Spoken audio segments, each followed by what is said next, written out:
التوفيق. الحمد لله الملك الجبار الواحد القهار، وأشهد أن لا إله إلا الله وحده لا شريك له رب السماوات والأرض وما بينهما العزيز الغفار، وصلى الله على النبي المصطفى المختار وعلى آله وصحبه الأخيار. أما بعد، رب اشرح لي صدري ويسر لي أمري واحلل عقدة من لساني يفقه قولي. اللهم انفعنا بما علمتنا وعلمنا ما ينفعنا وزدنا علما. اللہ رب العزت کی توفیق سے ہماری کتاب البیوع، خرید و فروخت کی کتاب، لین دین کی کتاب چل رہی ہے، شریعت اسلامی، اور آج اس کتاب کا آخری دن ہے۔ الحمدللہ ہم اس کتاب کو مکمل کرنے جا رہے ہیں۔ شریعت اسلامیہ کی بنیاد 4 چیزوں پر ہے: عقائد پر، جسے ایمانیات کہتے ہیں، احکام و مسائل یعنی کہ عبادات، نماز، روزہ، حج، زکوٰۃ وغیرہ، اخلاقیات، سچ بولنا، جھوٹ سے بچنا، اچھے اخلاق اپنانا، برے اخلاق سے بچنا، معاملات، نکاح اور طلاق کے معاملات، لین دین کے معاملات، یہ ساری چیزیں۔ تو یہ جو کتاب البیوع تھی نا، اس کا تعلق تھا معاملات کے ساتھ۔ تو دیکھیں، ہم پچھلے 5-6 سیشن سے الحمدللہ کتاب البیوع کو پڑھ رہے ہیں، جس سے ہمیں یہ اندازہ ہوا کہ شریعت اسلامیہ میں معاملات کے اندر کس قدر احتیاط کی ضرورت ہے۔ اللہ اکبر، کتنی تاکید آئی نبی کریم صلی اللہ علیہ وسلم سے کہ ایک مسلمان کے معاملات ٹھیک ہو جائیں۔ آج اللہ کی توفیق سے کتاب البیوع کو ہم مکمل کرنے جا رہے ہیں۔ 3 چیپٹرز پڑھیں گے۔ پہلا چیپٹر باب اللقطہ، جس میں 1 حدیث ہے، اور انشاءاللہ مسئلہ بالکل واضح ہو جائے گا۔ لقطہ کہتے ہیں گری ہوئی چیز۔ اگر کسی کو کوئی کسی کی گم شدہ چیز یا کوئی گری ہوئی چیز مل جاتی ہے راستے سے یا اپنے گھر کے باہر سے یا کسی بھی جگہ سے۔ دوسرا باب پڑھیں گے باب الوصایا، وصیتوں کا بیان، اس میں بھی ایک حدیث ہے غالباً، اور اس کے بعد ہم جائیں گے باب الفرائض، فرائض کا بیان، جو وراثت وغیرہ چھوڑی جاتی ہے، کوئی بھی فوت ہونے والا جو وراثت وغیرہ چھوڑتا ہے تو اس میں کس کس کا حصہ ہے، اس کو پڑھیں گے انشاءاللہ۔ تو شروع کرتے ہیں جی باب اللقطہ سے۔ یہ عربی زبان میں لقطہ یا لقطہ بھی ہے، لیکن لقطہ بہت کم عربی لغت میں یوز ہوتا ہے، زیادہ لام کی پیش کے ساتھ یوز ہوتا ہے۔ حضرت زید بن خالد الجہنی رضی اللہ تعالیٰ عنہ کی روایت ہے، قال کہتے ہیں سئل رسول اللہ صلی اللہ علیہ وسلم عن اللقطہ، اللہ کے رسول صلی اللہ علیہ وسلم سے سوال کیا گیا گری ہوئی چیز کے بارے میں۔ وہ کیا ہے؟ الذهبی او الورق، سونا یا چاندی۔ اگر کوئی کسی کو گم شدہ کسی کا سونا چاندی مل جاتا ہے تو وہ کیا کرے؟ آپ صلی اللہ علیہ وسلم سے سوال کیا گیا۔ فقالا، تو آپ صلی اللہ علیہ وسلم نے فرمایا اعرف وکاءها وعفاصها، وکا کہتے ہیں وہ جو تھیلی کے اوپر بند کرنے کے لیے تسمہ وغیرہ ہوتے ہیں نا، یا اس کی رسی وغیرہ، تو وہ اس کی پہچان کرے، وہ رسی وغیرہ، عفاصها اس کی تھیلی وغیرہ کو اچھی طرح سے پہچان لے، دیکھ لے۔ ثم عرفها سنہ، پھر 1 سال اس کا اعلان کرے، دوسروں کو بتائے۔ فَإِن لَمْ تُعْرَف، اگر اس چیز کو نہ پہچانا جائے، فَاسْتَنْفِقْهَا، تو پھر اسے خرچ کر لے۔ 1 سال تک اعلان کرنے کے باوجود بھی اگر کوئی نہیں آ رہا تو پھر اسے اپنے استعمال میں لے آئے۔ وَلْتَكُنْ وَدِيَةً عِنْدَكَ، اور وہ چیز آپ کے پاس امانت رہے گی۔ فَإِنْ جَاءَ طَالِبُهَا يَوْمًا مِنَ الدَّهْرِ، سال کے بعد بھی آنے والی زندگی میں کبھی بھی اگر اس کو طلب کرنے والا آ گیا، فَأَدِّهَا إِلَيْهِ، تو پھر اس کو لوٹا، واپس کر۔ وَسَأَلَهُ عَنْ ضَالَّةِ الْإِبِلِ، اور اونٹ کی گمشدگی کے بارے میں آپ صلی اللہ علیہ وسلم سے سوال کیا گیا کہ آپ صلی اللہ علیہ وسلم یہ بتا دیجئے کہ اگر کسی کو اونٹ وغیرہ مل جاتا ہے تو وہ کیا کرے؟ کیا وہ بھی اس کو لے لے اور پھر اس کا اعلان وغیرہ کرے؟ فقال، تو آپ صلی اللہ علیہ وسلم نے فرمایا ما لک ولہا، ما لک ولہا، تجھے اور اس اونٹ کو کیا ہے، مطلب اونٹ سے تیرا کیا لینا دینا، دعہا، چھوڑ دو اس کو، اونٹ کو چھوڑ دو، فَإِنَّ مَعَهَا حِذَاءَهَا وَسِقَاءَهَا، اس اونٹ کے جوتے مطلب اس کا چلنا پھرنا، سکا اس کا پانی پینا اس کے ساتھ ہے، تارید الماء، وہ اونٹ، ضالۃ الابل جو ہے گم شدہ اونٹ، وہ پانی پہ جائے گا، پانی وغیرہ پی لے گا، وَتَأْكُلُ الشَّجَرَ، درخت وغیرہ کھا لے گا، حَتَّى يَجِدَهَا حَتَّى يَجِدَهَا رَبُّهَا، یہاں تک کہ اس کا رب مطلب اس کا مالک اس کو پا لے گا۔ وَسَأَلَهُ عَنِ الشَّاةِ، پھر تیسرا سوال ہوا آپ صلی اللہ علیہ وسلم سے بکری کے بارے میں، کہ بکری کے بارے میں بتا دیجئے، فقال، تو آپ صلی اللہ علیہ وسلم فرمائے، خُذْهَا، بکری کو لے لو، بکری کو لے لو، فَإِنَّمَا هِيَ لَكَ، کیونکہ بکری یا تو آپ کی ہے، أَوْ لِأَخِيكَ، یا پھر آپ کے بھائی کی ہے، أَوْ لِلذِّئْبِ، یا بھیڑیے کی ہے، یا آپ کی ہے یا پھر اس کا مالک ہے، چلو اس کو مل جائے گی، یا آپ نے بھی نہ لی، مالک تک بھی نہ پہنچی، تو پھر تیسری آپشن یہ ہے کہ کوئی بھیڑیا وغیرہ اس کو بکری کو شکار کر لے گا، تو اس کو لے لو، اونٹ کو البتہ نہ لو، کیونکہ اونٹ ایسا جانور ہے جو اپنی حفاظت کرنا جانتا ہے، اس کو پھرنے دو، کھائے پیے گا، خود سے پانی وغیرہ پیے گا، یہاں تک کہ اس کا مالک اس کو تلاش کرتے کرتے پہنچ جائے گا۔ چلیے جی، اب ذرا گم شدہ چیز کا حکم جانتے ہیں۔ دیکھیے گم شدہ جو چیز ہے نا وہ تین طرح کی ہو سکتی ہے، ایک تو وہ چیز جو انتہائی معمولی ہے، جس کی کوئی قیمت نہیں، مثال کے طور پر کسی کو کوئی مسواک مل جاتی ہے، یا کوئی انتہائی معمولی چیز مل جاتی ہے، مثلا آج کے دور میں آپ کہہ لیجئے کسی کو 10 20 30 روپے مل گئے، انتہائی معمولی چیز، تو اس کو چاہیے کہ وہ اس کو لے لے، اور اس کا اعلان کرنے کی بھی ضرورت نہیں ہے۔ بعض علماء نے کرام نے کہا کہ اگر وہ پیسے وغیرہ ہیں، معمولی ہیں، مطلب اس کا اعلان کرنے کی کوئی ایسی ضرورت نہیں ہے، تو وہ اللہ کی راہ میں اس کو دے دے، اس نیت سے کہ اللہ اس کے مالک کو بھی اجر دے، مجھے بھی اجر دے اللہ، اور اس کے مالک کو بھی اجر دے۔ یہ پہلی صورت ہے جب وہ چیز انتہائی معمولی ہے۔ دوسری صورت ہے جس صورت میں گم شدہ چیز کو لینا جائز نہیں ہے، اور وہ جس طرح کے بتا دیا گیا اونٹ وغیرہ، یا پھر ہمارے دیہاتوں میں جو بڑے بیل وغیرہ ہوتے ہیں جو کئی کئی دن بغیر مالک کے رہ لیتے ہیں جنگلوں میں آگے پیچھے چر کر، اگر کوئی ایسا بڑا جانور ہے تو اس کو نہیں لیا جائے گا، اس کو چھوڑ دیا جائے گا کھلا، تاکہ وہ یا خود اپنے مالک تک پہنچ جائے یا اس کا مالک اس تک پہنچ جائے۔ اور تیسری چیز ہے گم شدہ، جو کہ بکری ہے، سونا چاندی ہے، یا کوئی قیمتی سامان ہے۔ اچھا، دو صورتیں ہو سکتی ہیں، جیسے آج کل اکثر ہمارے معاشرے ہیں، ایک انسان کہہ سکتا ہے کہ ہمارے معاشروں کے اندر ایک چیز اس کو دکھائی دی، ایک اماؤنٹ، ایک رقم، یا کوئی مہنگی چیز اس نے دیکھا کہ پڑی ہوئی تھی۔ اب دو ہی صورتیں ہیں، یا تو یہ بندہ امانت دار ہے، اس کو یقین ہے کہ میں اٹھا لوں گا اور میں اس کے مالک تک اس کو پہنچانے کی کوشش کروں گا، تو اس کو چاہیے اٹھا لے، اس سے پہلے کہ کوئی ایسا شخص اس کو اٹھائے جس کی نیت اس کو ہڑپ کر لینے کی یا چھپا لینے کی ہو۔ تو امانت دار شخص کو چاہیے اس کو اٹھا لے، اور اٹھانے کے بعد سنت پر عمل کرتے ہوئے اس کا اعلان کرے۔ کتنا اعلان کرے؟ جتنا حدیث کے اندر ہے 1 سال تک، ثم عرفها سنہ، 1 سال تک اعلان کرے۔ اعلان کیسے کرنا ہے؟ علماء کرام نے کہا کہ وہ ہر علاقے کے اپنے حساب سے ہے۔ مثال کے طور پر اگر یہ دور ہے تو اس دور کے اندر سوشل میڈیا ایک بڑا مثبت اس کا کردار ہو سکتا ہے کہ سوشل میڈیا پر وہ اعلان کرے، اس چیز کی نشانی واضح نہ کرے، لیکن پوچھے کسی کی کوئی چیز گم ہوئی ہے، اگر اس کا مالک آئے اور وہ ساری نشانیاں بتائے تو اس کو لوٹا دے، یا پھر جس طرح ہمارے یہاں کسی کاغذ وغیرہ پر لکھ کر آویزاں کر دیا جاتا ہے، تو ٹھیک ہے، بہت اچھی بات ہے، یہ کام کر لیں۔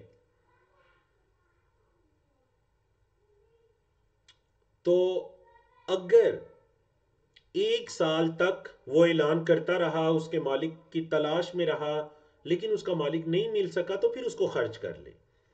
اچھا خرچ کر لی، اب بعد میں مالک آ گیا اور آ کر اس نے مطالبہ کر دیا، تو پھر وہ سمجھ لیجئے ایک امانت تھی اس کے پاس، اگر مالک نہ آتا تو اس کے لیے یہ بالکل جائز تھی. اب اگر مالک آ گیا ہے تو یہ اس کو لوٹائے، خرچ کر دیے تو ویسی چیز اس کو لوٹائے اپنی استطاعت کے مطابق. کیونکہ آپ صلی اللہ علیہ وسلم نے کیا فرمایا، فَإِن جَاءَ طَالِبُهَا يَوْمًا مِّنَ الدَّهْرِ، زمانے کے کسی بھی دن، مطلب یہ نہیں کہ سال کے اندر اندر آئے، کسی بھی دن آئے، فَأَدِّهَا إِلَيْهِ، تو اس کو واپس لوٹاؤ. وَلْتَكُنْ وَدِيعَةً عِندَكَ، یہ آپ کے پاس ایک امانت تھی. اللہ اکبر. تو یہ تھا جی گم شدہ چیز کا حکم. امید ہے کہ بات کلیئر ہوگی انشاءاللہ العزیز. باقی اگر کوئی چیز رہ جاتی ہے تو پھر انشاءاللہ ہم آخر میں سوالات لیتے ہیں اس بارے میں. باب اللقطہ، میں نے کہا تھا اس باب میں ایک ہی حدیث ہے، وہ الحمدللہ ہم نے پڑھ لی. اب آتے ہیں جی باب الوصایا. کون سا باب ہے؟ باب الوصایا. وصیتن کی جمع ہے وصایا. وصیتن کی جمع کیا ہے جی؟ وصایا.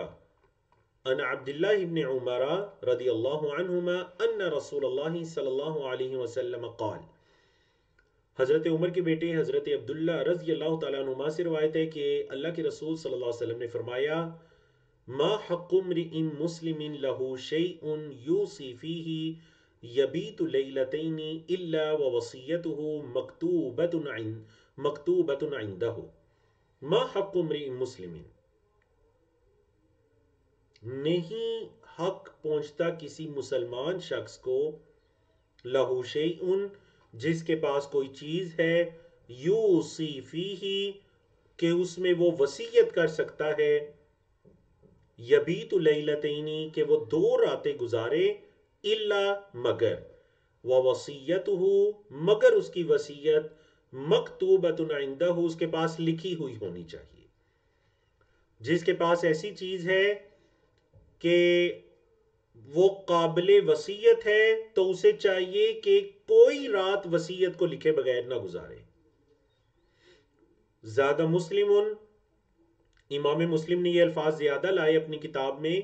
قال ابن عمر، حضرت عبداللہ بن عمر رضی اللہ عنہما فرماتے ہیں، ما مرت علی لیلتن نہیں گزری مجھ پر کوئی رات، منذ سمعت رسول اللہ صلی اللہ علیہ وسلم یقول جب سے میں نے اللہ کے رسول صلی اللہ علیہ وسلم کو سنا فرما رہے تھے، ذالک یہ، الا مگر وعندی وصیتی میری وصیت میرے پاس تھی.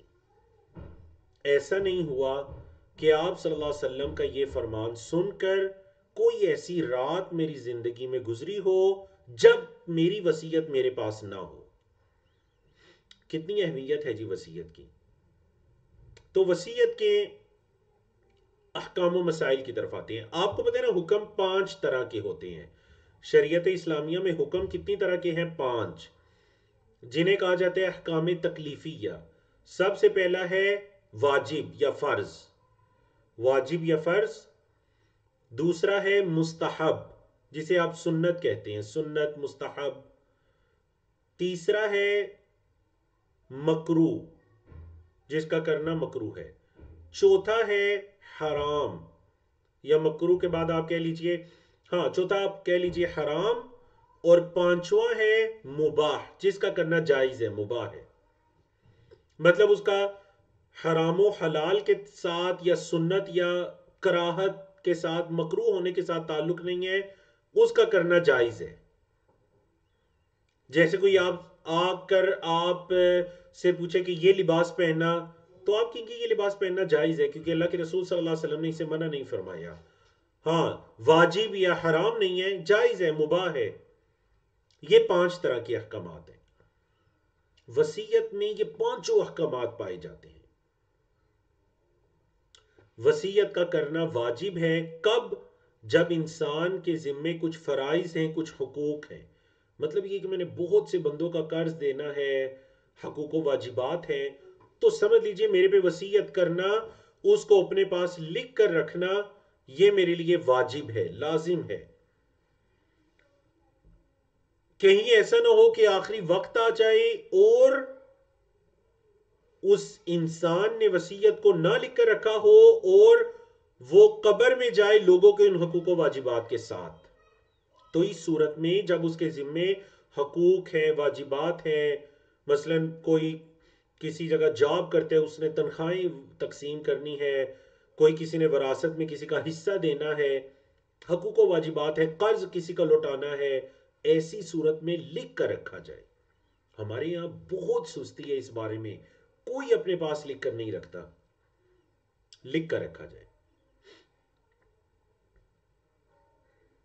اچھا، اس کا کرنا مستحب ہے. کب مستحب ہے؟ جب اس پر واجب تو نہیں ہے لیکن وہ یہ چاہتا ہے کہ کچھ مال، اپنے مال میں سے کچھ مال اللہ کی راہ میں خرچ کرے. اللہ کی راہ میں خرچ کرے تو چلیں مستحب عمل ہے کہ وہ 1/3، آگے چل کے وہ حدیث آ رہی ہے، مال کا تیسرا حصہ اللہ کی راہ میں وصیت کرنے کی وصیت لکھ کر چلا جائے. تو یہ مستحب عمل ہے. تیسرا تھا مکرو. مکرو کیا ہے کہ ایک شخص ہے، اس نے کوئی بہت لمبا چوڑا مال نہیں چھوڑا اور پیچھے اس کے وارث بھی ہیں. اب اگر اس کے مال میں وہ مطلب مثال کے طور پر ایک بندہ ہے، اس کے پاس صرف 6 لاکھ روپیہ ہے. اب اس کی موت کا وقت قریب آیا، گھر والے بھی فقراء ہیں، مساکین ہیں، تو وہ کیا کرتے، کہتے جی شریعت میں چونکہ 1/3 کی وصیت کرنا میرے لیے جائز تھی تو 2 لاکھ روپے کی میں وصیت کرتا ہوں. تو یہ مکروہ عمل ہے. کیوں آپ وصیت کریں جب آپ کے اہل و یال، آپ کے ورثاء پیچھے فقراء ہیں؟ اس مال کو ان کے لیے رہنے دیجئے. تو یہ ناپسندیدہ عمل ہے. چوتھی صورت ہے حرام. جب وہ انسان کی یہ نیت ہو کہ میں وصیت اس لیے کروں تاکہ میرے ورثاء کو کچھ نہ مل سکے، ان کو محروم کرنے کی نیت سے جو وصیت کرتا ہے اس کے لیے یہ بالکل جائز نہیں ہے، حرام ہے. یہ آپ صلی اللہ علیہ وسلم نے اس کی اجازت نہیں دی تھی. یا کوئی 1/3 سے زیادہ کی وصیت کرتا ہے تو یہ بھی جائز نہیں ہے، اس کی وصیت کو پورا نہیں کیا جائے گا. 1/3 کی وصیت کو پورا کیا جائے گا. ٹھیک ہے جی. اور چوتھا ہے جائز، کہ کوئی انسان اگر مطلب اپنے مال میں سے جو جائز، جیسے کہ مستحب کے بارے میں کہا گیا کہ جائز وصیت کرتا ہے، نہ اس کے جو پیچھے رشتہ دار ہیں وہ سب ماشاءاللہ مالدار ہیں، تو ٹھیک ہے، وہ اس کے لیے جائز ہے، اس کا مال ہے، وہ اس میں سے 1/3 کی وصیت کر سکتے ہیں. سمجھا کہ نہ؟ تو یہ 5 صورتیں ہیں وصیت کی. امید ہے کہ آپ سب ان کو سمجھے ہوں گے، کلیئر ہوگی آپ کے لیے انشاءاللہ یہ ساری صورتیں. اچھا، جب انسان فوت ہو جاتا ہے نا تو اس کے مال میں سے کیا سب سے پہلے اس کی وصیت کو پورا کیا جائے گا، یا سب سے پہلے اس کا مال اس کے ورثاء میں تقسیم کر دیا جائے گا، یا اس کے مال میں سے اس کا قرض وغیرہ اتارا جائے گا؟ بتائیے سب سے پہلے نمبر پر کیا کیا جائے گا؟ ایک انسان نے مال چھوڑا اپنے پیچھے، مطلب 1 لاکھ روپیہ چھوڑا، اور اس نے 30-35 ہزار اللہ کی راہ میں خرچ کرنے کی وصیت بھی کی تھی، اور اس کے ورثاء بھی ہیں، اور اس کے ذمہ کچھ قرض بھی تھا. اب اتنے کام جمع ہو گئے، ترتیب کیا ہے؟ سمجھا کہ نہ؟ ترتیب کیا ہے؟ تو ماشاءاللہ ماشاءاللہ درست ہوا، بات آنا شروع ہو گئے ہیں جی. سبقت لے گئے ہیں ماشاءاللہ ہمیشہ کی طرح جمیل قریشی صاحب، اور دوسرے نمبر پر عبد القیوم کشمیری ماشاءاللہ.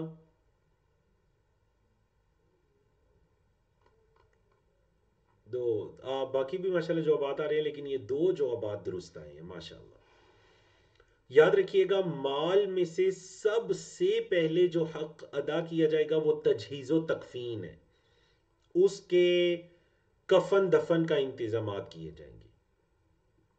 ظاہر بات ہے، مطلب آج بھی کچھ ایسی جگہیں ہیں جہاں پر کفن دفن لازمی طور پر خود ہی خریدنا پڑتا ہے.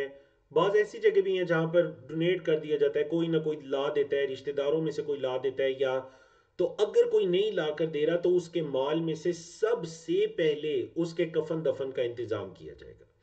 بعض شہروں میں قبر کی جگہ باقاعدہ پیمنٹ کر کے خریدنی پڑتی ہے. ایسے ہی ہے جی. بعض جگہوں پر یہ جگہ، یہ جو انسان کی پراپرٹی ہے نا قبر، یہ اس کو فری مل جاتی ہے، اور بعض جگہ پر اس پراپرٹی کو بھی خریدنا پڑتا ہے. بتائیے ایسا ہوتا ہے یا نہیں؟ ہمارے ہاں ہے بعض جگہوں پر شہروں میں آپ کو پیمنٹ کرنی پڑتی ہے. اب اگر پیمنٹ کرنے کے لیے کوئی وارث وغیرہ راضی نہیں ہو رہا یا کسی کی استاد نہیں، تو اس کے مال میں سے سب سے پہلے اس کی تجہیز و تکفین کا انتظام ہوگا. نمبر دو، اس کا قرض اتارا جائے گا. نمبر تین، اس کی وصیت کو پورا کیا جائے گا 1/3 سے. اور نمبر چار، اس کے ورثاء میں اس کا مال تقسیم کیا جائے گا. ترتیب سمجھ آ گئی نا؟ سب سے پہلے اس کی تجہیز و تکفین، نمبر دو قرض، نمبر تین وصیت، اور نمبر چار ورثاء اگر کچھ بچا تو. اگر سارا تجہیز و تکفین میں یا قرض کی ادائیگی میں پورا ہو گیا تو الحمدللہ پورا ہو گیا.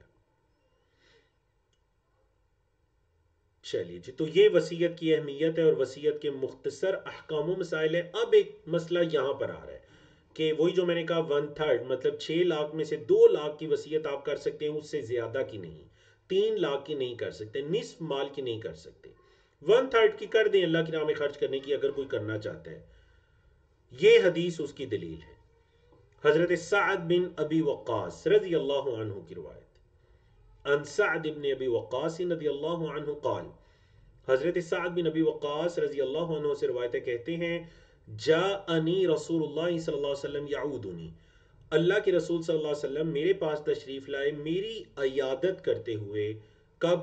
عام حجت الوداع، حجت الوداع کے سال. کیوں عیادت؟ من وجع اشتد بی، اس تکلیف کی وجہ سے جو مجھے بڑی سخت تکلیف ہو گئی تھی. حجت الوداع کے موقع پر حضرت سعد بن ابی وقاص مکہ مکرمہ کے اندر ہی شدید بیمار ہو گئے تھے. آپ صلی اللہ علیہ وسلم عیادت کرنے کے لیے تشریف لائے. فقلت یا رسول اللہ، تو میں نے کہا اللہ کے رسول صلی اللہ علیہ وسلم، قد بلغ بی من الوجع ما ترى، اے اللہ کے رسول صلی اللہ علیہ وسلم مجھے اتنی تکلیف پہنچی ہے جو آپ دیکھ رہے ہیں، آپ کو تو پتہ ہے جو تکلیف مجھے پہنچی ہے. وَأَنَا ذُو مَالٍ، اور میں مال والا ہوں، اللہ نے مجھے مال و دولت دیا ہے. وَلَا يَرِثُنِي إِلَّا ابْنَةٌ، اور میری نہیں وارث بن رہی مگر میری ایک بیٹی، ایک بیٹی بس میری وارث ہے. أَفَأَتَصَدَّقُ بِثُلُثَيْ مَالِي، تو کیا میں اپنے 2/3 ثلثین 2/3 مال کی وصیت کر جاؤں؟ مثال کے طور پر اگر اللہ نے حضرت سعد بن ابی وقاص کو 3 لاکھ روپیہ دیا، 3 لاکھ روپیہ ان کے پاس ہے، تو 2/3 کتنا ہو جائے گا؟ 2 لاکھ. پوچھنے کا یہ مقصد تھا کہ میں 2/3 ثلثین 2/3 اللہ کی راہ میں خرچ کرنے کی یا اس کی میں وصیت کر جاؤں، اس صدقے کی وصیت کر جاؤں. قال، آپ صلی اللہ علیہ وسلم نے فرمایا لا، نہیں، 2/3 نہیں. قلت، میں نے کہا فالشطر یا رسول اللہ، اے اللہ کے رسول صلی اللہ علیہ وسلم نصف مال، شطر کہتے ہیں نا نصف، الطہور شطر الایمان، پچھلے لیسن میں بھی یہ لفظ استعمال ہوا تھا. تو کہنے لگے نصف مال کی کیا میں وصیت کر جاؤں؟ قال، آپ صلی اللہ علیہ وسلم فرمایا لا، نہیں، نصف مال کی بھی نہیں. قلت، میں نے کہا فالثلث، اللہ کے رسول صلی اللہ علیہ وسلم 1/3 1/3. قال، آپ صلی اللہ علیہ وسلم نے فرمایا الثلث، ہاں 1/3 کی 1/3 کی کر جاؤ. والثلث کثیر، اور 1/3 بھی بہت زیادہ ہے، کثیر ہے. پھر آپ صلی اللہ علیہ وسلم نے وجہ بتائی، انکا ان تذر ورثتک اغنیاء، بے شک آپ اپنے ورثاء کو غنی چھوڑیں، خیر، یہ بہتر ہے، من ان تذرہم عالتاً، کہ آپ انہیں فقیر چھوڑیں.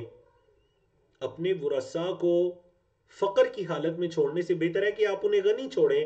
مطلب سعد بن نبی وقاص کو اللہ نے بڑا مال و دولت دیا تھا، تو آپ کے مال کے ذریعے وہ بھی امیر ہوں، یہ زیادہ بہتر ہے کہ آپ انہیں فقیر کا فقیر ہی چھوڑ کر دنیا سے جائیں. یتکففون الناس، لوگوں کے ہاتھوں کی طرف دیکھتے رہے. وَإِنَّكَ لَن تُنفِقَ نَفَقَةً، اور اے سعد آپ ہرگز کوئی بھی خرچ اللہ کی راہ میں نہیں کریں گے، تب تغی بہا وجہ اللہ، جس کے ذریعے آپ اللہ کی خوشنودی چاہ رہے ہوں گے، الا اجرت بہا، مگر آپ کو اس پر اجر دیا جائے گا. مطلب جو بھی اللہ کی راہ میں دیں گے انشاءاللہ آپ کو اس پر اجر دیا جائے گا. پھر بتایا حتی ما تجعلوا فی امرأتک، یہاں تک کہ جو آپ اپنی بیوی کے منہ میں بھی ڈالیں گے نا نوالا، وہ لقمہ، اس پر بھی آپ کو اجر دیا جائے گا. دیکھیں نا کتنا پیارا آپ صلی اللہ علیہ وسلم کا انداز تربیت ہے. مطلب اب ایک صحابی 1/3 سے زیادہ اللہ کی راہ میں مال خرچ کرنے کی، صدقہ کرنے کی ارادہ رکھتے ہیں، تو آپ صلی اللہ علیہ وسلم نے انہیں منع کیسے کیا؟ یعنی منع کیا، طریقے سے سمجھایا، سمجھانے کے بعد آپ صلی اللہ علیہ وسلم نے انہیں یہ بتانا چاہا کہ آپ جو یہ رشتہ داروں کے لیے چھوڑ کے جائیں گے نا، اس پر بھی آپ کو اجر و ثواب ملے گا. یہ نہیں کہ آپ صدقہ کر جائیں گے تو ثواب ملے گا، اور جو آپ کے رشتہ دار وغیرہ یوز کریں گے، ورثہ یوز کریں گے، اس پر آپ کو ثواب نہیں ملے گا. یہ ہے تربیت. مطلب آپ صلی اللہ علیہ وسلم جو ہے نا، وہ جو مطلب آپ کی دعوت کے اندر جو بہترین چیز پتہ چلتی ہے نا، اور ہم طالب علم بھی اپنے اساتذہ کرام سے جو ہم نے سیکھا، دین کے مسائل اس طرح سے لوگوں کو بتائیے کہ جو چیز ناجائز بھی ہے نا اس پر ان کے دل کا اطمینان حاصل ہو جائے کہ یہ چیز جائز نہیں ہے. مطلب حکمن کوئی چیز نہ ہو بلکہ اطمینانن ہو، انہیں مطمئن کیجئے، انہیں سمجھائیے. نبی کریم صلی اللہ علیہ وسلم نے پہلے بتا دیا ساتھ 1/3 سے زیادہ جائز نہیں. لیکن چونکہ وہ 2/3 کا ارادہ رکھتے تھے، پھر نصف کا ارادہ رکھتے تھے صدقہ. اب صدقہ کرنا گناہ نہیں ہے، لیکن آپ صلی اللہ علیہ وسلم نے کتنی طریقے سے سمجھایا. سعد اگر اپنی زوجہ کے منہ میں ایک لقمہ بھی ڈالتے ہو نا، اس پر بھی اجر تمہیں ملے گا، تم اللہ سے اجر کی امید رکھو. تو رشتہ داروں کے لیے کچھ چھوڑ کر جانا یہ ایسے ہی ہے جیسے اللہ کی راہ میں صدقہ کرنا. اس پر بھی اجر ہے، اس پر بھی اجر ہے. اللہ اکبر. قال، سعد کہتے ہیں فقلت، میں نے کہا یا رسول اللہ، اے اللہ کے رسول صلی اللہ علیہ وسلم، اخلف بعد اصحابی، میں اپنے ساتھیوں کے بعد پیچھے چھوڑ دیا جاؤں گا. کیا مطلب؟ مطلب یہ کہ حضرت سعد مہاجرین میں سے تھے. اب مہاجرین صحابہ جو ہجرت کر کے مکہ سے مدینہ چلے گئے تھے، فتح مکہ کے بعد بھی مکہ میں ان کا رہنا مستقل رہائش کی نیت سے جائز نہیں تھا. کیوں؟ کیونکہ وہ ہجرت کے اجر و ثواب کو پا چکے تھے. اب یہ نہیں کہ مکہ فتح ہو گیا تو جس نے مکہ میں رہنا ہے مکہ میں رہ لے، جس نے مدینہ میں رہنا ہے مدینہ میں رہ لے. کیونکہ آپ صلی اللہ علیہ وسلم کی کمال درجے کی حکمتی، صحابہ کرام کی ضرورت مدینہ میں تھی، کیونکہ اسلامک سٹیٹ بننے جا رہی ہے. یہ وہ صحابہ ہیں، وہ ہستیاں ہیں جن کی تربیت نبی کریم صلی اللہ علیہ وسلم نے فرمائی. اب اگر یہ اختیار دے دیا جاتا کہ جو مکہ میں رہے، جو تو اسلام کی قوت پھر بکھر جاتی وہاں اور یہاں. ان کا مدینے میں سب کا رہنا ضروری تھا. اللہ اکبر. تو کہنے لگے کہ اب میں چونکہ بیمار ہوں، اب مکہ میں ہوں اور میری تکلیف بھی بڑی سخت ہو گئی ہے، تو آپ صلی اللہ علیہ وسلم نے خوشخبری سنا دی. قالا، فرمایا، انک لن تخلف، اے سعد آپ ہرگز نہیں چھوڑے جائیں گے. فتعمل عملا تبتغی بہا وجہ اللہ، آپ پھر کوئی ایسے عمل کریں گے جن سے آپ کا ارادہ اللہ کی رضا ہوگی. الا ازددت بہا درجتا ورفعا، تو آپ کے درجات اور بلندی زیادہ ہوتی جائے گی. وَلَعَلَّكَ أَن تُخَلَّفَ، شاید کہ آپ چھوڑ دیے جائیں گے. اے سعد، ابھی آپ کو موت نہیں آئے گی، شاید کہ آپ کو چھوڑ دیا جائے گا. حَتَّى يَنْتَفِعَ بِكَ أَقْوَامٌ، یہاں تک کہ قومیں آپ سے فائدہ اٹھائیں گی. وَيَضُرَّ بِكَ آخَرُونَ، اور دوسرے آپ سے نقصان بھی اٹھائیں گے. کیا مطلب؟ سعد بن ابی وقاص عظیم لیڈر تھے. حضرت ابوبکر صدیق کے دور میں بھی، حضرت عمر فاروق کے دور میں بھی اکثر جو فتوحات ہوئیں، مصر، فاتح مصر حضرت سعد بن ابی وقاص، اکثر جو فتوحات ہوئیں وہ حضرت سعد بن ابی وقاص کی سپہ سالاری میں ہوئیں. تو گویا کہ نبی کریم صلی اللہ علیہ وسلم نے ان کے بارے میں جو پیشن گوئی فرمائی تھی کہ سعد تم ابھی چھوڑ دیے جاؤ گے، یہاں تک کہ لوگ تم سے فائدہ اٹھائیں گے اور دیگر لوگ تم سے نقصان اٹھائیں گے. تو فائدہ اٹھانے والوں سے مراد اہل اسلام ہے اور نقصان اٹھانے والوں سے مراد اہل کفر ہے. اہل نفاق ہیں، یہ منافقین، یہ کفار آپ سے نقصان اٹھائیں گے اور مسلمان آپ سے فائدہ اٹھائیں گے۔ اللہ اکبر۔ اور واقعتاً آپ صلی اللہ علیہ وسلم کی یہ پیشن گوئی سچ ثابت ہوئی۔ صحابہ کرام فرماتے ہیں جب حضرت سعد فوت ہوئے تو ہمیں اتنا شدید غم پہنچا، ایک دھچکا لگا کہ آج ایک عظیم بہادر سپہ سالار مجاہد فوت ہو جاتے ہیں، کیونکہ کئی پورے پورے ملک، پورے پورے شہر آپ کی حکمت سے اور آپ کی بہادری سے فائدہ اٹھانے والے تھے۔ ینتفع حتی ینتفع بک اقوام۔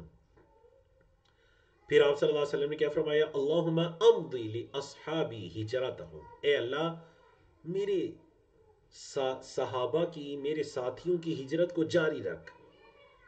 وَلَا تَرُدُّهُمْ عَلَىٰ عَقَابِهِمْ، اے اللہ ان کو ان کی ایڑیوں کے بل واپس نہ پلٹا۔ لیکن البائس سعد بن خولہ، لیکن جو سعد بن خولہ ہے نا وہ بڑے قابل ترس تھے، باعث تھے۔ یرثی لہو رسول اللہ صلی اللہ علیہ وسلم مات بمکہ تھا، کیونکہ سعد بن خولہ جو تھے وہ مکہ میں فوت ہو گئے تھے، تو گویا کہ آپ صلی اللہ علیہ وسلم ان کی وفات پر غم کا اظہار کر رہے ہیں، مرثیہ سے ہے، غم پریشانی کا اظہار کر رہے ہیں کہ جو سعد بن خولہ ہے نا وہ بڑا مسکین بندہ تھا، باعث تھا، وہ بڑا مسکین بندہ تھا، قابل ترس تھا کہ وہ مکہ کے اندر ہی فوت ہوا۔ اللہ اکبر۔ امید ہے کہ یہ حدیث آپ کے لیے کلیئر ہوگی۔ تو حدیث کو اس چیپٹر میں لانے کا کیا مقصد ہے؟ وہ مقصد ہے اس کے شروع کی 3-4 لائنیں۔ ایک تو یہ مسئلہ پتہ چلا کہ آپ اگر وصیت کرنا چاہتے ہیں تو 1/3 کی کر سکتے ہیں، کس صورت میں؟ جب پیچھے رہ جانے والے ورثہ فقراء مسکین نہ ہوں۔ اللہ نے ان کو بھی بڑا نوازا ہے، آپ کو بھی نوازا ہے، تو ٹھیک ہے اللہ کی راہ میں ثلث خرچ کرنے کی وصیت کر دیجئے۔ وہ آپ کے مال کے محتاج نہیں ہے، اس کے علاوہ ان کے پاس بہت اللہ کا دیا ہوا ہے۔ مثال کے طور پر ایک شخص کی زندگی میں اس کے بیٹے بہت اچھے سیٹل ہو جاتے ہیں تو اسے چاہیے مال میں سے کچھ وصیت کر جائے اپنی آخرت کے لیے۔ سمجھا کہ نہ؟ تو وصیت کی ساری صورتیں میں نے آپ کے سامنے بتائیں۔ تو اگر کوئی کرنا چاہتا بھی ہے تو پھر 1/3 کی وصیت کر سکتا ہے، 1/3 کی وصیت، اس سے زیادہ کی نہیں۔ باقی مال اس کے ورثاء کے لیے، چاہے وہ اچھے سیٹل بھی ہیں۔ تو چلتے ہیں جی باب الوصایا کی آخری حدیث کی طرف، جس کو مکمل کرنے کے بعد ہم باب الفرائض کی طرف جائیں گے تاکہ آج ہم کتاب البیوع مکمل کریں۔ حضرت عبداللہ بن عباس رضی اللہ عنہما کی روایت ہے، قال کہتے ہیں لو ان الناس غضوا من الثلث الى الربع فإن رسول اللہ صلی اللہ علیہ وسلم قال الثلث والثلث کثیر۔ آج لوگوں نے کیا کیا؟ انہوں نے چشم پوشی اختیار کرنا شروع کر دی 1/3 سے 1/4 کی طرف، 1/3 سے 1/4 کی طرف، 1/4 کی انہوں نے وصیتیں کرنا شروع کر دی۔ حالانکہ اللہ کے رسول صلی اللہ علیہ وسلم نے فرمایا کہ الثلث، 1/3 جو ہے نا یہ بہت ہے، والثلث کثیر، 1/3 بہت ہے۔ آپ صلی اللہ علیہ وسلم نے ثلث کو کثیر کہا اور لوگ اس کو چھوڑ کر 1/4 کی طرف منتقل ہو گئے۔ تو یہ تھا جی ہمارا باب الوصایا۔ اللہ کی توفیق سے ہم نے اس کو مکمل کیا۔ اب ہم چلتے ہیں باب الفرائض کی طرف، جس کے اندر ہماری 4 حدیث ہیں۔ بالکل 1/3 کی جو وصیت ہے غیر ورثاء کے لیے، ظاہر بات ہے وارث کے لیے تو وصیت نہیں ہوگی، میں نے یہ والا مسئلہ اس لیے بیان کیا کیونکہ وہ یہاں پر آ رہا ہے۔ باب الفرائض کے اندر آ رہا ہے کہ کس کے لیے وصیت کر سکتے ہیں اور کس کے لیے نہیں۔ وارث کے لیے وصیت نہیں کر سکتے، مطلب کوئی بندہ یہ نہیں کہہ سکتا کہ میرے مال میں سے 1/3 میرے بیٹے کو دے دیا جائے، جی 1/3 میرے والد کو دے دیا جائے، میری بیوی کو دے دیا جائے۔ نہیں، جن کے حصے اللہ نے مقرر کر دیے ان کے لیے وصیت نہیں ہے۔ ہاں وصیت اس کے لیے ہے کہ وہ کہتا ہے میرے جو چچا ہے نا، چونکہ میرے بیٹے بھی موجود ہیں، میرے چچا میرے وارث نہیں بن رہے لیکن میرے ساتھ بڑا اچھا سلوک کرنے والے تھے، تو میرے چچا کو 1/3 دے دیا جائے۔ ٹھیک ہے، میرے وہ جو دور کے رشتہ دار ہیں، میرا بانجا ہے، بتیجا ہے، یا حتیٰ کہ رشتہ دار سے ہٹ کر ہے، اس کو 1/3 دے دیا جائے میرے مال سے، یا میرا اتنا مال دے دیا جائے 1/3 کے اندر اندر۔ سمجھا گی نا؟ تو یہ وصیت کے لیے لازمی ہے، وارث کے لیے وصیت نہیں ہے، اور اس کی حدیث آ رہی ہے باب الفرائض کے اندر۔ تو باب الفرائض، اچھا فرائض جمع ہے فریضتن کی، فریضتن کی. یہ جو علم ہے نا، علم وراثت، اس کا ایک نام علم فرائض بھی ہے. اگر آپ سے یہ کہا جائے نا کہ علم فرائض سے مراد کون سا علم ہے، تو اس سے مراد علم وراثت ہے. ٹھیک ہے جی. اس کو علم وراثت بھی کہتے ہیں، علم المیراث، میراث بھی کہتے ہیں، اور فرائض بھی کہتے ہیں. سمجھا گئی؟ چلیں سوال یہ ہے، دیکھتے ہیں آپ میں سے کس کی طرف سے جواب آتا ہے. اس کو فرائض کیوں کہتے ہیں؟ اس علم کو علم الفرائض کیوں کہتے ہیں؟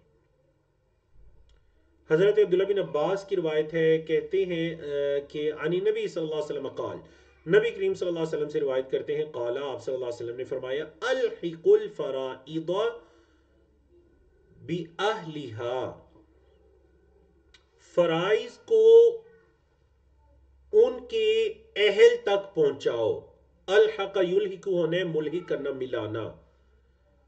اللہ اکبر. فرائض کو ان کے اہل تک، یعنی جس کا فرض بن رہے نا اس تک پہنچاؤ.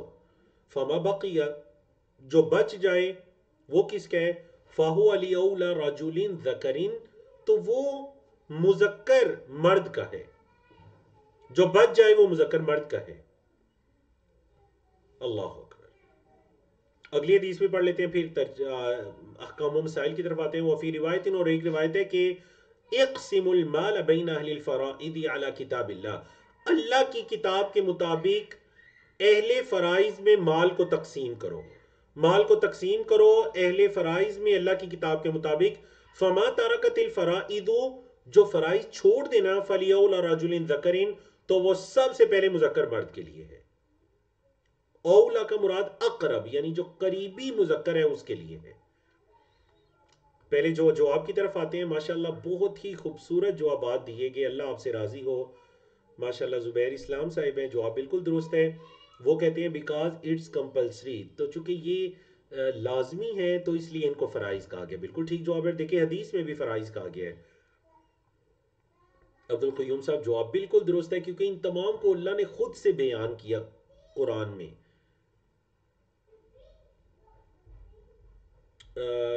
سسٹر گلفشاں ہیں، جواب بالکل درست ہے ماشاءاللہ، کیونکہ یہ فرض ہیں. قرآن میں اللہ تعالیٰ نے، ہاں یہ جمیل قریشی صاحب کو میں یہ جواب چاہ رہا تھا. بارک اللہ فیکم ماشاءاللہ. کیونکہ قرآن مجید میں اللہ رب العزت نے جو وراثت کی آیات بیان کی نا، للذکر مثل حظ الانثیین یوصیکم اللہ فی اولادکم للذکر مثل حظ الانثیین، تو وہاں پر اللہ نے وراثت کے احکامات کو بیان کر کے فرمایا فریدۃ من اللہ، یہ اللہ کی طرف سے فرض کرتا ہے. فریدۃ من اللہ، اس اعتبار سے فریدہ کی جمع فرائض، اور حدیث کے اندر بھی آیا فرائض.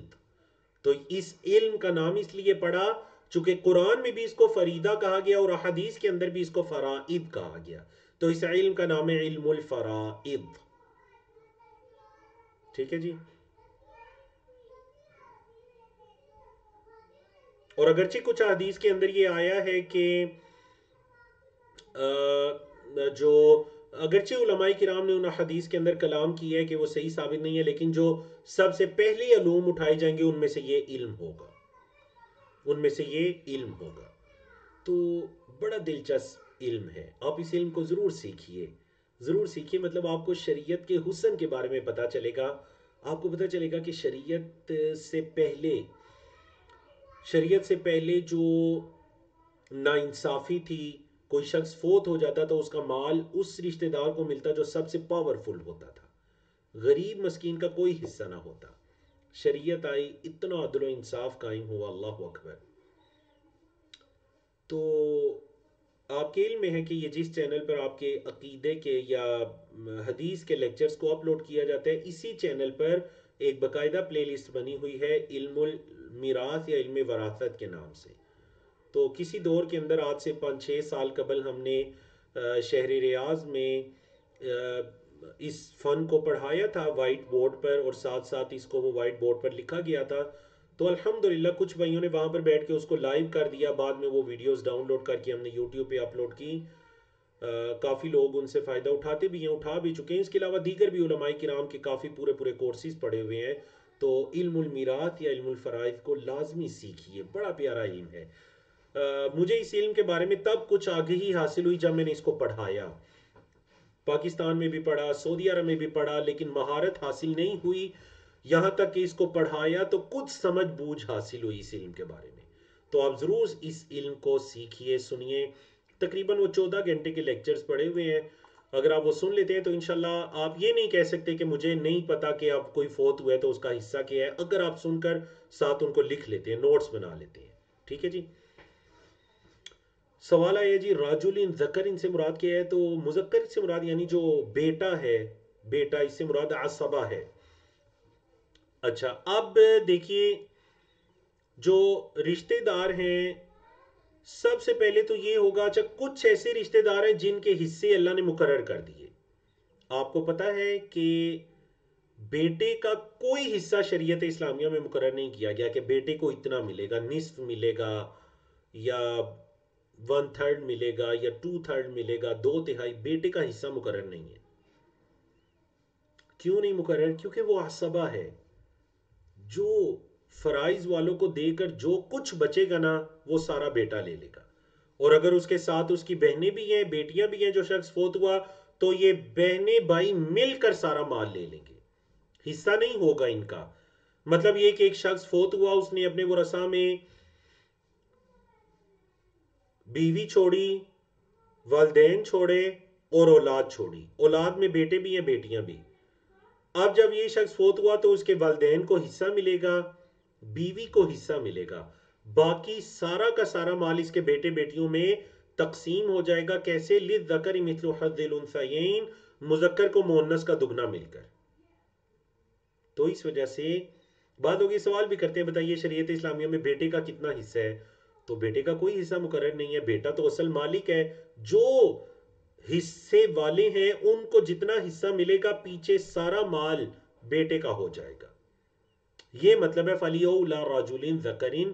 تو جو قریبی مذکر ہے، اب کسی کی اولاد اگر نہیں ہے، بیٹے نہیں ہیں، بیٹیاں ہیں لیکن بیٹے نہیں ہیں، تو پھر اس کا والد اس کا عصبہ بن جائے گا. باقی رہ جانے والا سارا مال اس کا والد لے لے گا. سمجھائیے آپ کو. یہ مطلب ہے جی فَلْيَوْلَا رَجُلٍ ذَكَرٍ کا.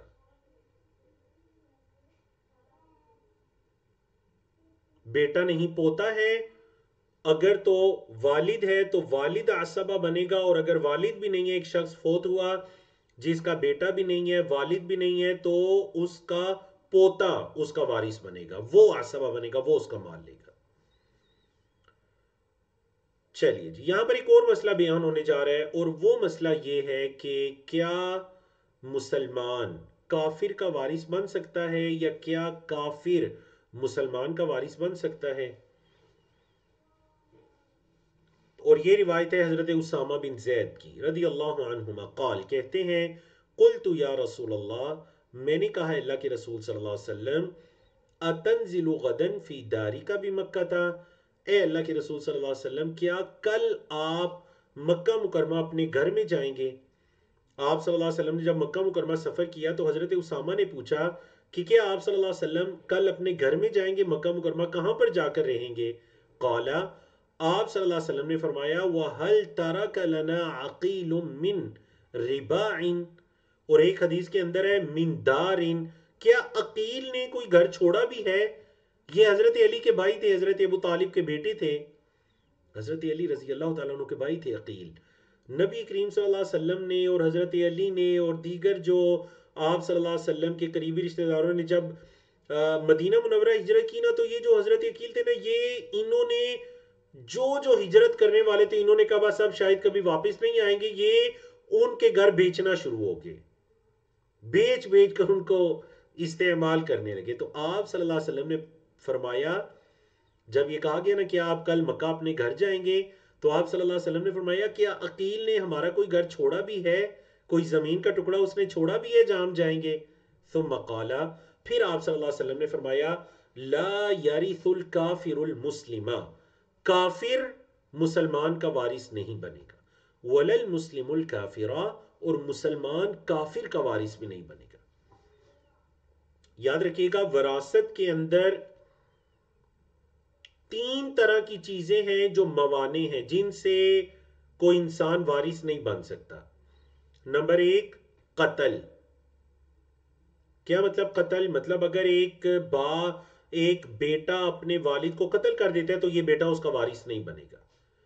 ایک بھائی دوسرے بھائی کو قتل کر دیتا ہے، اس کی کوئی اولاد نہیں تھی، نہ ہی والد تھے، بھائی ہی وارث بننے والا تھا، لیکن یہ اس کو قتل کر دیتا ہے تو یہ سزا کے طور پر اس کا وارث نہیں بنے گا، کچھ نہیں اس کو دیا جائے گا اس کے مال میں سے. قاتل وارث نہیں بنے گا. نمبر 2، اچھا کسی اور کا اگر اس نے قتل کیا ہے تو پھر وہ وارث بنے گا، لیکن جس سے وارث بننا تھا اس کے قتل کی بات ہو رہی ہے.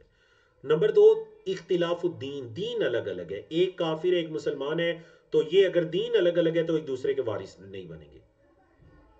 اور تیسری چیز ہے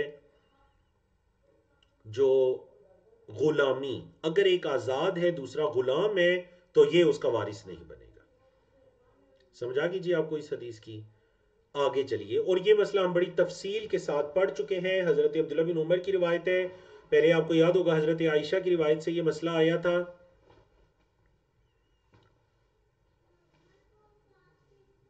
ان نبی صلی اللہ علیہ وسلم نہا عن بیع الولاء وعن ہبته. آپ صلی اللہ علیہ وسلم نے منع کیا ولا کو بیچنے سے یا اس کو تحفہ دینے سے. تو پورا ہم چیپٹر پڑھ چکے ہیں جی ولا کے بارے میں. بتائیے ولا کس کو کہتے ہیں؟ بتائیے ولا کس کو کہتے ہیں، کیونکہ ہم نے پورا چیپٹر پڑھا.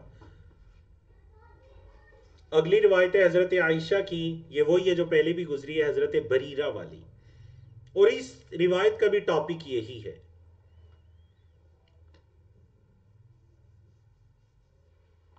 بالکل جواب ٹھیک ہے ماشاءاللہ زبیر صاحب کا. انہیریٹنس فار سلیو، غلام آزاد کرنے کے بعد، بالکل ٹھیک ہے. سروت خان جواب بالکل درست ہے. جمیل صاحب ہے جواب درست ہے. بارک اللہ فیکم. حضرت عائشہ کی روایتیں کہتی ہیں کانت فی بریرۃ ثلاث سنن. بریرہ کے بارے میں 3 سنتیں ہوئیں، 3 طریقے ہوئے. خیرت علی زوجہا حین عتقت. جب آزاد ہوئی نا تو انہیں اختیار دیا گیا. کیا اختیار دیا گیا؟ کہ آپ اپنے خاوند کے ساتھ رہیں گی، یا چونکہ اب آپ آزاد ہو چکی ہیں، تو اب چونکہ آپ کا خاوند غلام ہے تو اب اگر آپ چاہیں تو آپ اس کے ساتھ نہ رہیں. اور وہ خاوند حضرت بریرہ سے بڑی محبت کرتا تھا. اس نے کئی صحابہ کرام کو کہا کہ بریرہ راضی ہو جائیں ان کے لیے، لیکن چونکہ حضرت بریرہ اب آزاد ہو چکی تھی تو انہوں نے اس غلام کو مطلب وہ جو ان کا خامن تھا اس کی زوجیت میں رہنا پسند نہیں کیا. تو ٹھیک ہے، آپ صلی اللہ علیہ وسلم نے بھی انہیں مجبور نہیں کیا. ہاں آپ صلی اللہ علیہ وسلم نے ان سے کہا، انہوں نے فرمایا اللہ کے رسول صلی اللہ علیہ وسلم یہ آپ کا حکم ہے یا مشورہ؟ فرمایا یہ مشورہ ہے. تو حضرت بریرہ اگر حکم ہوتا تو ظاہر بات ہے مان لیتی، لیکن چونکہ یہ مشورہ تھا تو ان کو اختیار دیا گیا تو انہوں نے اس خاوند کے ساتھ رہنا پسند نہیں کیا. یہ پہلی چیز تھی. تو اس سے یہ طریقہ پتہ چل گیا کہ اگر میاں بیوی میں سے کوئی آزاد ہو جاتا ہے تو ضروری نہیں کہ وہ اس غلام کو اپنی زوجیت میں رکھے، خاص کر عورت. نمبر 2 دوسری کیا چیز ہوئی جی؟ وَأُهْدِيَ لَهَا لَحْمٌ. اب بریرہ چونکہ وہ غلام تھی تو ان کو کوئی گوشت ہدیہ دیا گیا. فدخل علی رسول اللہ صلی اللہ علیہ وسلم والبرمۃ علی النار. تو اللہ کے رسول صلی اللہ علیہ وسلم مجھ پر داخل ہوئے. کیا مطلب مجھ پر داخل ہوئے؟ آپ صلی اللہ علیہ وسلم مطلب حضرت عائشہ کے پاس جب تشریف لائے نا تو برما مطلب وہ جو ہنڈیا ہوتی ہے وہ آگ پہ تھی، گوشت پک رہا تھا. فدعا بطعام. تو آپ صلی اللہ علیہ وسلم نے کھانا طلب کیا، کھانا مانگا. فَأُتِيَ بِخُبْزٍ وَأُدُمٍ مِّنْ أُدُمِ الْبَيْتِ. تو آپ صلی اللہ علیہ وسلم کو کوئی روٹی اور کوئی گھر کا سالن دے دیا گیا. ادم سالن کے لیے استعمال ہوتے ہیں. فقالا. تو آپ صلی اللہ علیہ وسلم نے فرمایا الم ار البرمۃ علی النار. کیا میں نے آگ پر دیچکا نہیں دیکھا فیہا لحم، اس میں گوشت تھا. قالو فقالو بھلا یا رسول اللہ. تو انہوں نے کہا گھر والوں نے اللہ کے رسول صلی اللہ علیہ وسلم کیوں نہیں، آگ پر دیچکی ہے اور اس میں گوشت ہے، لیکن ہم نے آپ کو وہ کیوں نہیں دیا؟ ذالک لحم تصدق به علی بریرہ، کیونکہ یہ گوشت بریرہ کو صدقہ دیا گیا ہے۔ فَقَرِحْنَا أَن نُطْعِمَكَ مِنْهُ، تو آپ صلی اللہ علیہ وسلم چونکہ صدقہ نہیں کھاتے تھے تو ہم نے ناپسند کیا کہ ہم آپ کو اس میں سے کھلائیں۔ فقالا، تو آپ صلی اللہ علیہ وسلم نے فرمایا ہوا علیہ صدقہ، وہ بریرہ کے لیے صدقہ ہے، وَهُوَ مِنْهَا لَنَا هَدِيَّةٌ، اب بریرہ نے اس کو ایز صدقہ لے لیا، ہمیں وہ تحفے کے طور پر دے رہی ہیں، ہمیں وہ صدقے کے طور پر تو انہیں نہیں دے رہی۔ تو مسئلہ سمجھ آیا آپ کو؟ مطلب یہ کہ آپ صلی اللہ علیہ وسلم کے لیے یا آل رسول کے لیے صدقہ کھانا جائز نہیں ہے، لیکن بریرہ جو ہیں وہ ہمیں صدقے کے طور پر نہیں دے رہی، صدقہ تو اس کے لیے ہے نا، ہمیں تو وہ ہدیہ تحفتاً دے رہی ہیں۔ اللہ اکبر۔ تو یہ بھی ایک حضرت بریرہ کے بارے میں سنت ہو گئی۔ یہ دو ہو گئیں، اور تیسری کیا تھی؟ وقال نبی صلی اللہ علیہ وسلم فیہا، اور نبی کریم صلی اللہ علیہ وسلم نے بریرہ کے بارے میں ہی فرمایا تھا انما الولاء لمن اعتق، ولا اس کی ہے جس نے آزاد کیا۔ مطلب یہ نہیں کہ ولا بعد میں کسی اور کو دے دی جائے یا شرط لگا لی جائے، جس طرح کہ بریرہ کو آزاد کرنے والوں نے بریرہ کو، جو اس کے پہلے مالک تھے نا، انہوں نے کہا، حضرت عائشہ نے بریرہ سے کہا کہ میں آپ کی ساری پیمنٹ کرتی ہوں اور میں آپ کو آزاد کرتی ہوں۔ جب انہوں نے جا کر بتایا اپنے مالکوں کو تو وہ کہنے لگے نہیں ٹھیک ہے آپ آزاد تو ہو جائیں لیکن ولا ہماری ہوگی۔ ولا مطلب یہ کہ آپ کے وارث ہم بنیں گے۔ تو نبی کریم صلی اللہ علیہ وسلم نے اس چیز کو بڑا ناپسند کیا، صحابہ کرام کو مسجد میں جمع کیا کہ کیوں ایسی شرطیں لگاتی ہو جو اللہ کی کتاب میں نہیں ہیں، ایسی شرطیں باطل ہیں۔ ولا اس کی ہے جس نے آزاد کیا، ولا وہ مالک اپنے پاس کیسے رکھ سکتے ہیں جو اس کو بیچ رہے ہیں، اس کی قیمت لے رہے ہیں، وہ ولا کیسے اپنے پاس رکھ سکتے ہیں؟ تو حضرت عائشہ فرماتی ہیں کہ بریرہ کے بارے میں یہ تین چیزیں تھیں، تین سنن، تین چیزیں ہمیں، تین سنتیں حضرت بریرہ کے ذریعے پتہ چلیں۔ اللہ اکبر، کتنی پیاری حدیث تھی جی یہ۔ تو اس وجہ سے مطلب وہ بعض جگہ ہوتے ہیں نا، بعض گھروں میں مرد کا کچن میں جانک تانک کرنا یا دیکھنا کیا پک رہا ہے، کیا ہنڈیا میں، اس چیز کو معیوب سمجھا جاتا ہے، حالانکہ کوئی معیوب نہیں ہے۔ اللہ کے رسول صلی اللہ علیہ وسلم نے دیکھ لیا تھا کہ دیچکی میں کیا تھا، گوشت تھا یا شاید خوشبو وغیرہ بھی ہوگی، اور آپ صلی اللہ علیہ وسلم نے پوچھا، پھر وہ طلب کیا، کوئی حرج والی بات نہیں ہے۔ انسان کو پتہ ہونا چاہیے اس کے گھر میں کیا پک رہا ہے کیا نہیں پک رہا، اس کو کیا پسند ہے۔ آپ صلی اللہ علیہ وسلم کو لحم بہت پسند تھا، گوشت بہت پسند تھا۔ اللہ اکبر۔ تو الحمدللہ جی، اللہ کی توفیق سے ہم نے کتاب البیوع کو مکمل کیا۔ الحمدللہ الذی بنعمتہ تتم الصالحات، الحمدللہ رب العالمین۔ اللہ کی ہی توفیق سے الحمدللہ اس کتاب کو ہم نے غالباً 5-6 سیشنز میں مکمل کیا، بڑی تفصیلی کتاب تھی، اللہ کا شکر ہے ہم نے اس کو مکمل کیا۔ اور اب جیسے کہ بتایا گیا کہ انشاءاللہ نیکسٹ ویک سے دورہ قرآن شروع ہو رہا ہے، تو امید ہے کہ آپ سب دورہ قرآن میں شریک ہوں گے انشاءاللہ۔ آپ کے گروپس کے اندر مارکیٹنگ کی بھی گئی ہے، دورہ قرآن کے گروپس کو جوائن کر لیجئے۔ تو دوسرا یہ ہوگا کہ انشاءاللہ العزیز رمضان کے بعد ہم شروع کریں گے کتاب النکاح سے، کتاب النکاح، نکاح اور طلاق کے معاملات، احکام و مسائل۔ انشاءاللہ کتاب البیوع کے بعد اگلی ہے کتاب النکاح، تو انشاءاللہ رمضان کے بعد وہاں سے گفتگو شروع ہوگی۔ تو دورہ قرآن ہمارا 1 مارچ سے لے کر 31 مارچ تک انشاءاللہ 31 دن تک جاری رہے گا۔ پہلا دن تعارفی لیکچر ہوگا علوم القرآن کے حوالے سے نیکسٹ فرائیڈے کو انشاءاللہ، اور اس کے بعد سیچرڈے سے پہلا پارہ شروع ہو جائے گا۔ اللہ کی توفیق سے روزانہ ایک ایک پارہ پڑھا کریں گے، تو 30 دنوں میں انشاءاللہ ہم 30 پارے مکمل کریں گے۔ ٹھیک ہے جی۔ ایک تو دعا کی درخواست آئی ہے، تو چلیں ہم آتے ہیں دعا کی طرف بھی، اور سیشن کو یہاں پر کلوز کرتے ہیں۔ اقول قولی ھذا استغفر اللہ لی ولکم ولسائر المسلمین من کل ذنب، وصلی اللہ تعالی علی نبینا محمد وعلی آلہ وصحبہ اجمعین۔